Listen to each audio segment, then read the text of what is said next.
Oh, good morning, everybody. It is still a bit cold. Well, I wouldn't say cold, but it's wet here in Cairns today. So I've had the pleasure of knowing this young lady for a while now, but I think past, I don't know, probably a year and a half, I've really got to know her a lot more. And that's for the reason that one day, and I'm not, no, I won't jinx it. I won't jinx it. But she is dating my son, my eldest son, Caleb. So, Amy Harris, welcome. Hi. So, yeah, so it's it's been a really, I think for myself, it's been a good experience and a good year getting to know you a little bit better.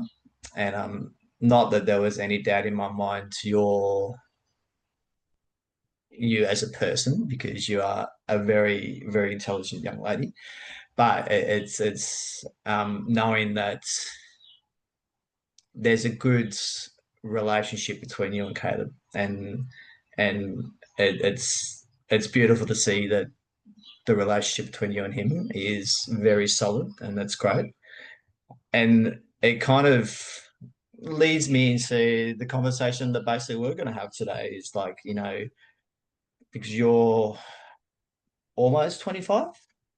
Yeah, almost. A Yeah, few yeah, weeks yeah, now. yeah, Yeah. yeah. Early October.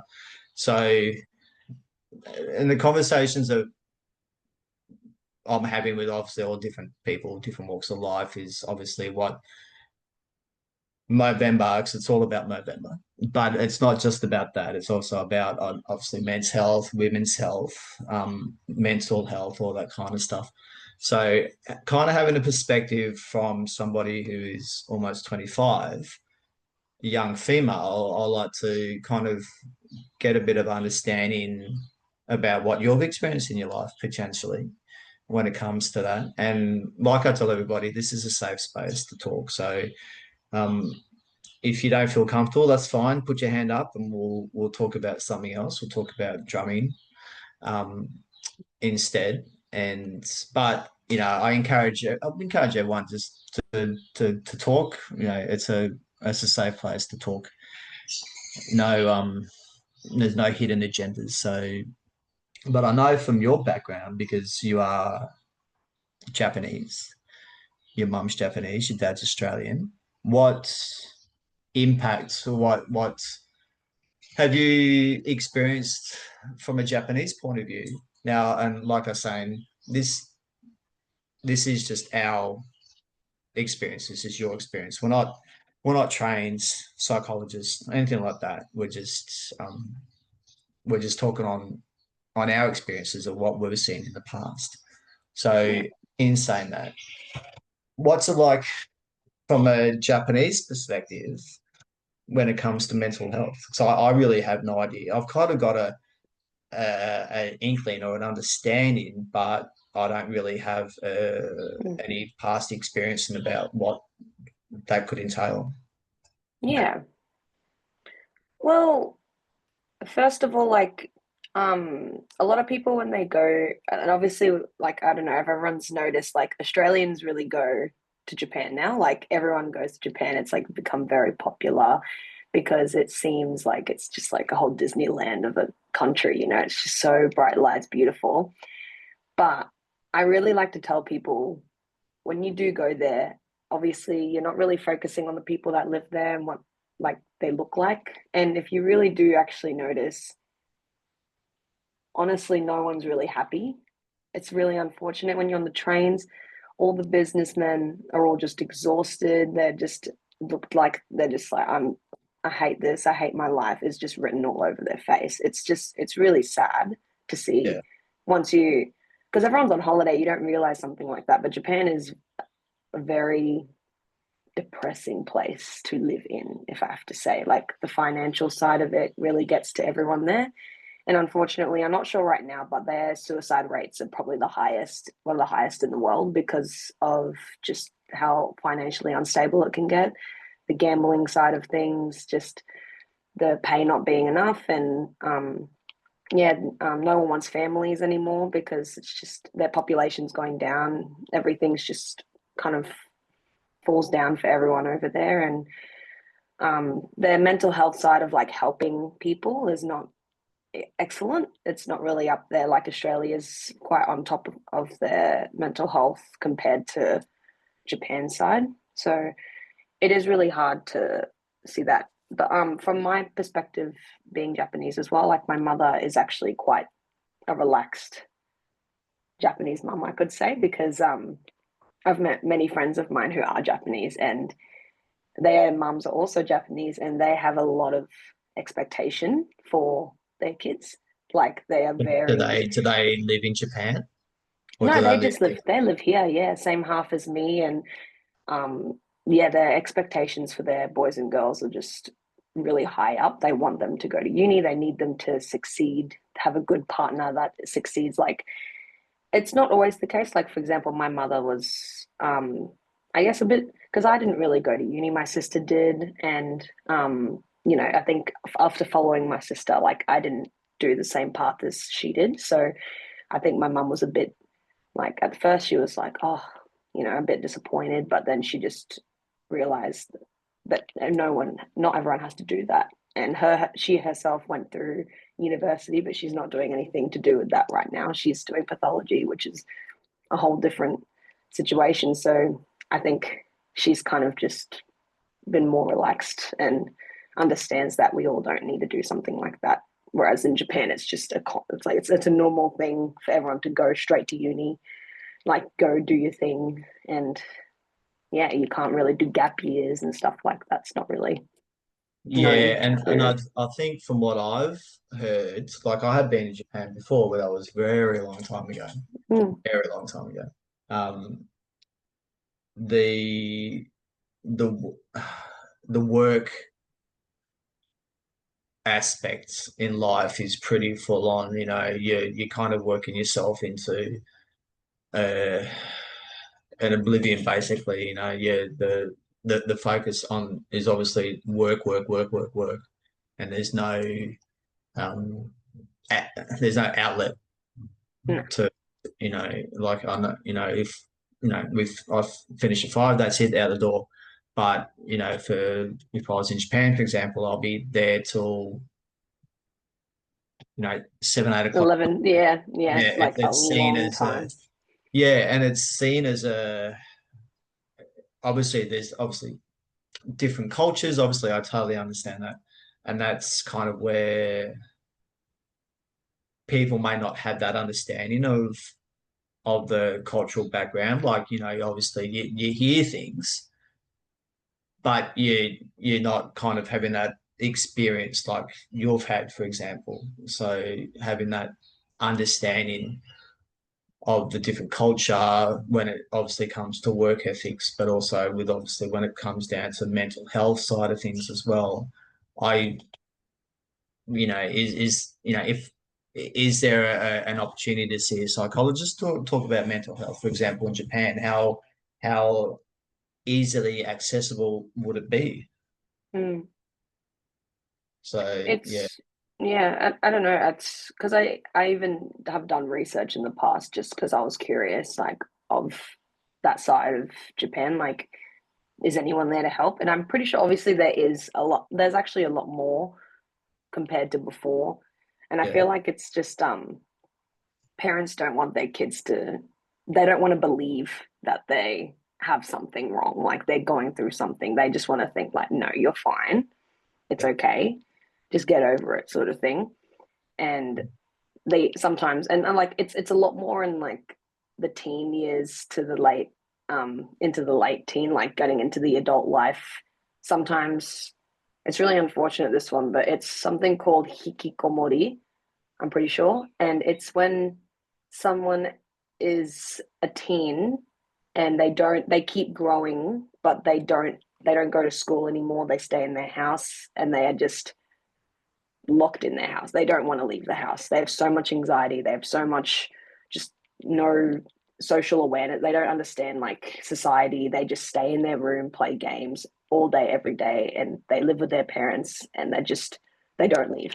They don't leave. It's like a full known word in Japan. That's how well known it is. A lot of people do it because they just don't want to leave the house. They give up and they just want to play games. They don't want to be in reality. And it's just, it gets really like, oh my God, that's how some people are living their life. And I'm pretty sure a lot of people, obviously, around the world would do something like that. But in Japan, it is very common for like a dude just having games and that's all he wants to do with his life. He doesn't want to meet anyone. He doesn't want to do anything. And yeah, the parents Is just that look after them. yeah, and so they accept that, like the parents would accept that.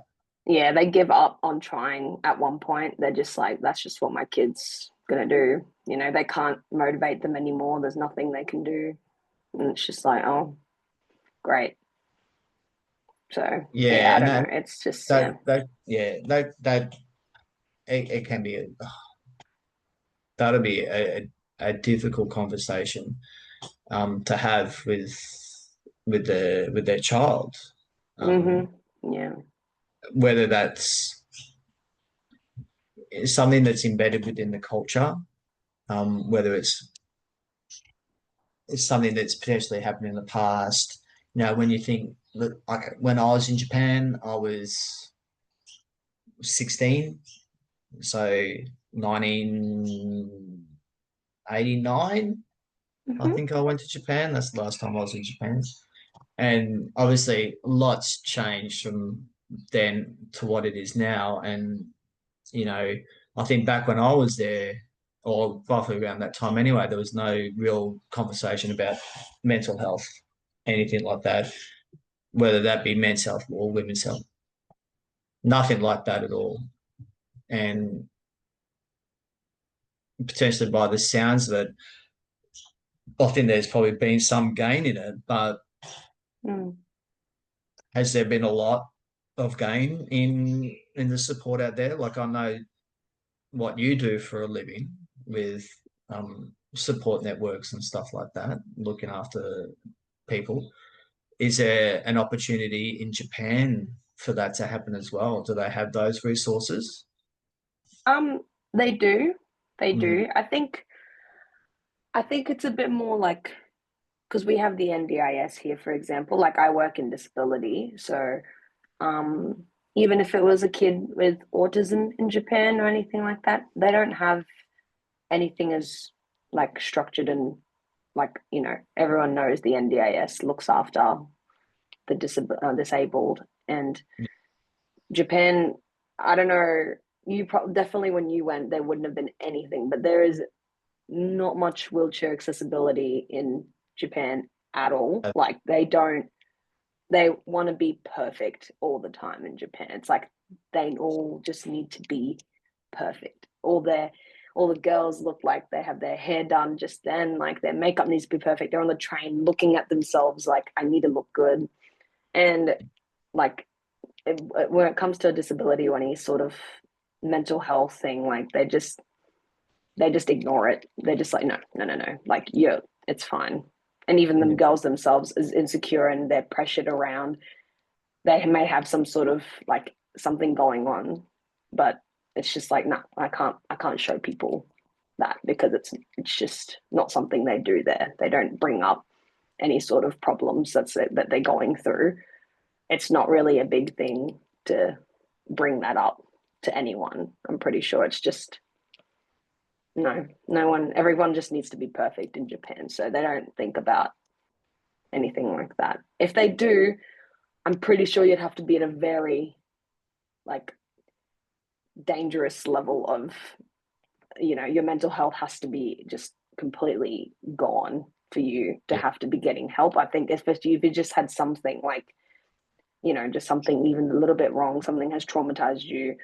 And again, on that, sexual assault also happens a lot in Japan on trains and just everywhere. The girls are not safe. Like there's women only train carriages. Like that's how they need to just keep the women safe. But if girls go through sexual assault, it's just like, oh well, that's just an everyday thing here, like we can't do anything about that.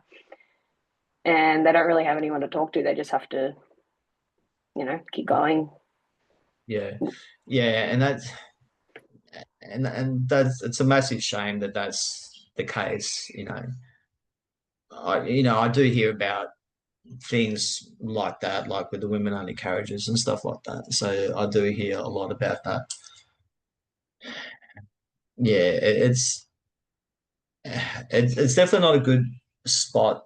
When you think about Japan and its culture, its safety, like with ability to kind of you know walk down the street at midnight and you're not going to have any issues, stuff like that. Mm, mm, But then on the flip side, obviously, you're hearing different things, and it comes down to a lot of having those resources to support people going through situations which could be traumatizing for them. Like obviously with mental health side of things, stuff like that, having an avenue to be safe to talk to somebody. And by the sounds of it, it doesn't always like having that open communication with family. I find is obviously very important. With my boys, there's that. I'm very open with both Caleb and Jackson, and they're very and I want to have that safety for them in case there was a concern. They know that they can call me at any time, and you know that as well. So they've there's no concern, anything like that. And I think that you have that safety with your family as well. I do yeah, believe that is true. absolutely. Yes, yes. Yeah, and whether it's because of your blended backgrounds, mum being Japanese, dad being Australian, whether there's kind of a crossover or a different way of thinking when it comes to kind of what we believe in here and what potentially we believe in Japan. Like obviously the what you have explained is obviously experience. You understand that better than I do, and that's where I kind of am getting around having that conversation with different people, different cultures, different age groups, male or female, talking about what they've experienced in their life and whether it would change. Like if I was Japanese, for example, and I had a concern about wanting to see a psychologist, how easy would it be to be referred to somebody? Would it be as simple as just seeing your doctor and then being referred to somebody? With that, I'm I'm not too sure, honestly, because when I search it up, when anyone searches it up, mental health in Japan, it definitely looks like they are trying with more groups to help, like who to call if anyone's going through things. But I feel even though they'll try with things like this to help people, it's like people don't want to reach out because they are too proud and Yeah, they are too, they don't even feel the need, they don't want to. And there's obviously some that'll be like, all right, I have to go do something about this. And it's not really normal in Japan to have that, I'm pretty sure. Like that's why it's still very like, oh, like, should I be seeing someone to talk about this? Um, but with men, for example, that's definitely where the honor on the family, like you're the man in the family, like the dads all just like I said, the gambling part. If you were in Japan these days, everywhere you go is a gambling spot called pachinko, which you lose yeah, your I money. know. Like, Yeah, yeah, I know that. yeah. Like the Even, the the balls. yes, anyone would know anything about those because all you see in there is all the men and women, just mainly men though, just wasting their money because they just like are trying to get more money back. They're trying to win it back. But once you fall into debt, you have no honor in your family. They don't think about getting help. They Mm, just, unfortunately to say, they do jump in front of a train. And that's just a normal thing. Like it's how quick the ambulance comes in and cleans it up. That's how yeah, scary it is. Like they know exactly what to do because of how often it is. that And when is. I've gone to Japan, I've seen Japan's had to be delayed, like the trains be delayed because of that happening. It's just they give up. They don't want help. It's like, all right, I have nothing left to give for my Yeah, life. Like it's just no help. No, I'm done. I'm finished. No hope, sort of but thing. yeah, but you would think that there would be hope. Surely there will be the support out Oh, there. absolutely. Yeah. Yeah. It's the honor Yeah. that they decide that they're not gonna get the support that they need.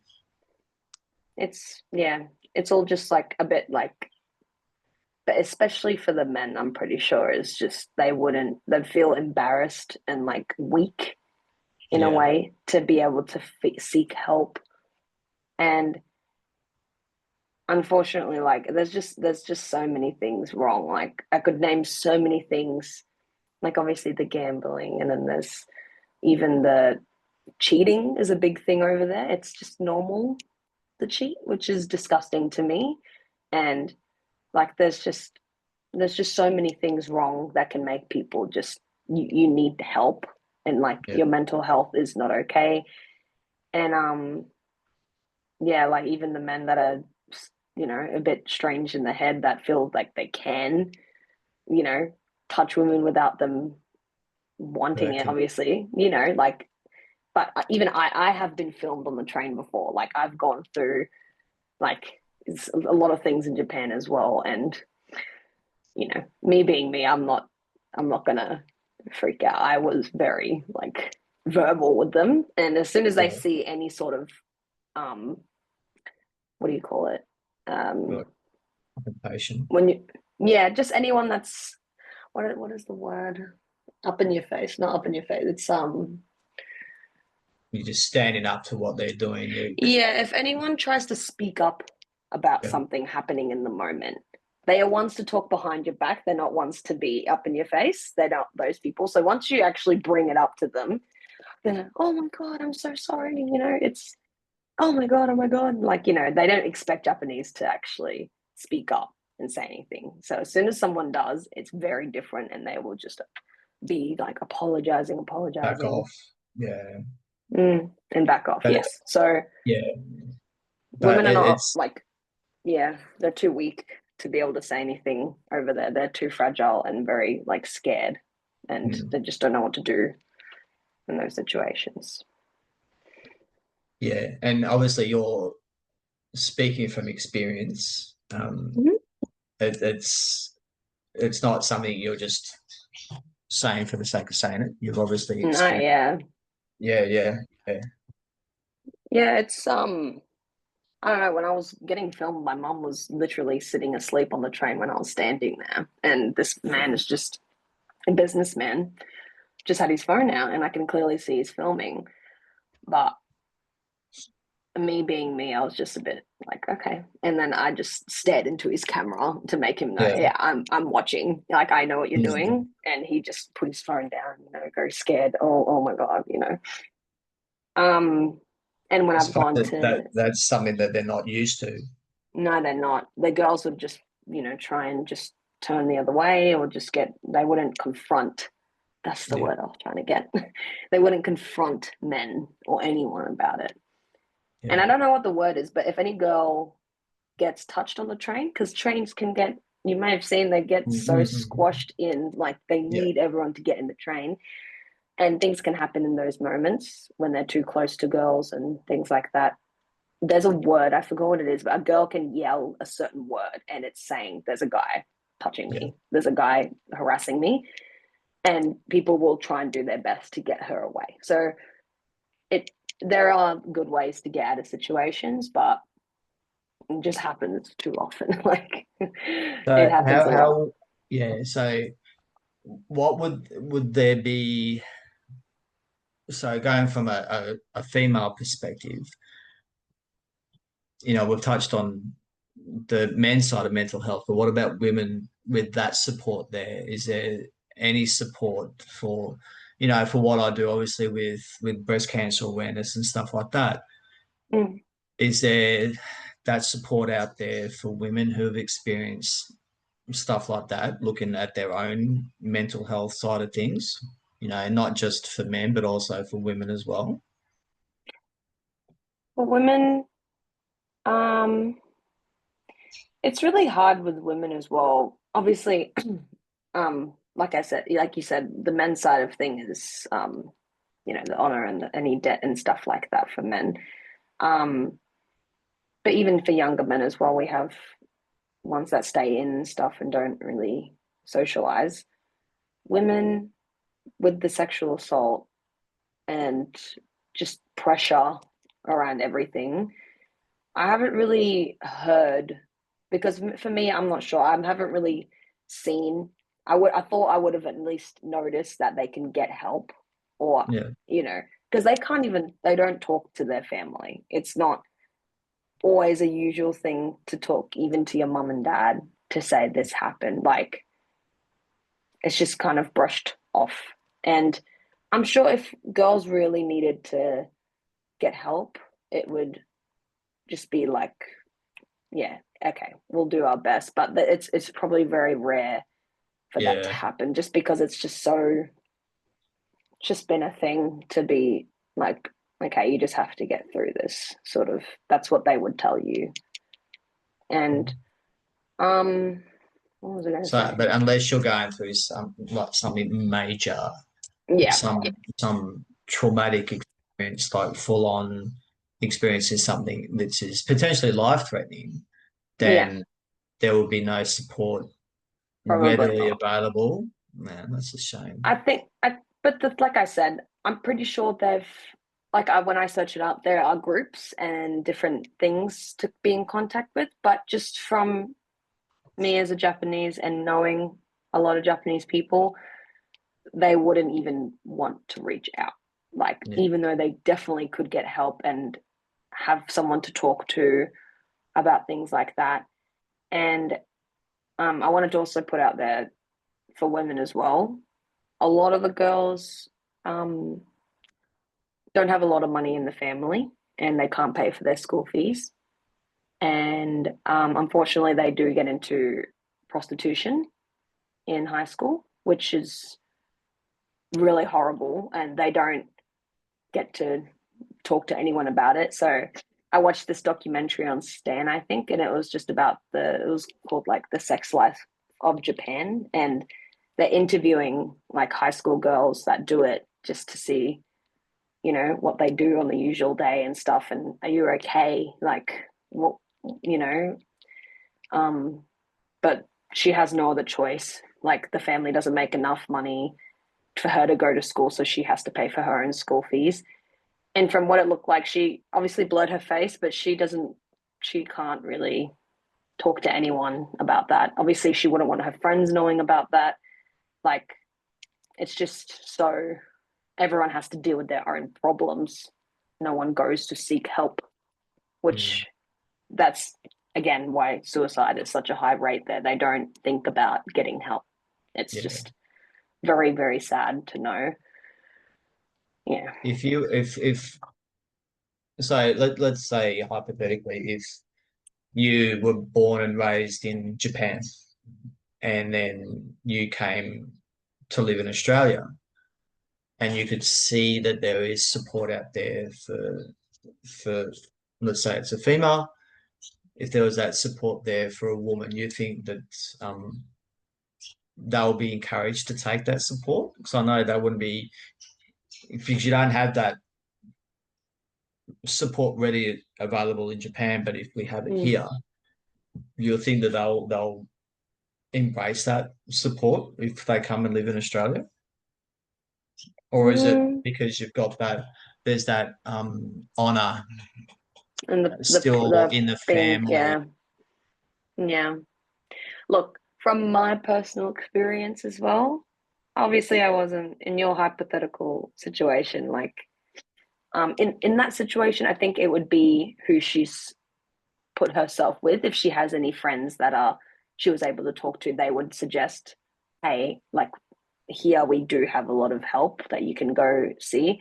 I don't think her herself would even think of searching something like that, like, because you just wouldn't think it'd be here. But Um, for me, even I've got that side of me of no, I don't need to see a therapist sort of thing. I've been through that, and I don't want to get too deep in my past, but um yeah, I've gone through quite a bit to think, yeah, like I've been sent to have to go see a therapist before. Mm. Like I've gotten to that breaking point before where I've had to. But my parents see it as no, you're okay. Like I've had that before when I was just at my breaking point, and it was like, no, it's okay, you're okay. And to be fair, I was okay because in the end, the particular place I went to go see help didn't do anything right for me, and I had to do everything myself. And I was luckily just the person to be strong enough to do it. Not everyone can do something like that because some people really just need help. But this place obviously did the wrong thing and they didn't end up calling me back. And I had to do everything myself. And I was okay. I ended up just feeling okay. And even to this day, like I know I should, I really wish I could see a therapist at some point, just to kind of keep up with my mental health. I'm in a workplace that I should probably be seeing someone to just kind of, you know, let things out and yeah. I think the and thanks for being open about that. Yeah, yeah. I think well from where I work, absolutely there's a support there, and I started seeing my psychologist 7 8 years ago, give or take, and it's it's not every week, it's not every month, it's kind of like 3 or 4 times a year just Yeah. to catch up, stuff like that. And I think in your work environment, I think 100% there, um, you should tap into that support when you need it. Yeah, yeah. But obviously, then it comes down to supporting, paying for those sessions and stuff like that. Yeah, yeah. Well, because obviously I'm an independent for my work, so if I was with an agency, they would probably have something for us to go call or Yep. be able to be in touch with just in case. And a lot of Mm. my workplaces beforehand, even not in that sort of air category, it was just retail, anything Yeah. like that. Everyone would have some sort of um, place you could go to talk if you needed to. But obviously, me being independent, um, you don't have that option to really, yeah, I have to seek that out myself. And obviously, me being me, like I've mentioned before, I really was that person. And even Caleb knows that himself as like, I am one to just be like, no, I will be okay. I will be okay, sort of thing. Even though, yeah, I should probably get into that. But at that point, when I went through that, um, I wasn't doing well financially. So I couldn't actually just keep affording that. And so, but I was even able to pay for one session, just an online one, just to have a call like this. And even just that helped. Just in that moment, I was just like, oh my God, thank God I did that because it really helped hearing, just talking to some random person that is a therapist, like, and they were just able to tell me what I needed to hear, like I needed it in a firm way. And I was even able to ask for someone that gave it to me very straight, not just, trying to be calm. I needed it. Like, you need to do this. Yeah, So, and I think with the conversations that I've had with people already regarding this particular campaign, it's being comfortable talking to that person as well. Like it's and I know everybody's going to say the same thing, and that's okay. It's drawing on experience from these people, having these conversations with somebody who's a trained specialist, but it's having that ability to be comfortable talking to that person because and not a lot are, mm, I was fortunate enough that it took me well, it was only one. I felt comfortable with my psychologist when I had that first interaction with her, and it was. being comfortable enough talking to her. Like she's trained in sports psychology, but obviously it's just not about sports psychology. There's other factors involved when you really dig a little bit deeper into it. Yeah. So yeah, it's definitely being comfortable with that person, sharing that experience with that person. And sometimes if all it takes is just to have a conversation like we're having today, just to support people who may be going through some issues, whether they be a 24-year-old Japanese female as opposed to a 51-year-old Australian male. So, we all experience things differently, and obviously different culture, stuff like that has a massive impact on how people perceive the support around mental health. And unfortunately, I don't think that would really change a lot. I really don't Mm. think it would. I don't know. Like I said, I'm not trained in it. It's not my specialty, but it's hearing about people's experiences like yourself. And yeah, I really do appreciate you being open and honest about it. And I know it can be difficult for a lot of people. And like I say, this is a safe place to talk. If you don't need if there's things you don't want to discuss, that is fine. Stick your hand up, and we'll say let's talk about how Collingwood are going to be in the grand final this year. Fingers crossed. So one more game to go. Got to beat Brisbane, but we'll see. Oh, I'm sure you. yes. I'm sure your dad's going to be screaming on the TV about that. Oh, yes, he will. Even for Brisbane, he was. That's his second team. Oh, really? Okay. Yes, it's like, oh, But yeah, all right. But we'll leave it there. I'll let you enjoy the yeah. rest of your day. Again, thank you so much for having this opportunity to have a chat, and hopefully somebody will get some benefits from it. And yeah, we'll see how we go. But Amy Harris, thank you very much. Thank you for You having me. enjoy. No, that's okay. I appreciate it. Stay safe, and I will speak to you soon. Okay. Thank you too. All Bye. right. Bye.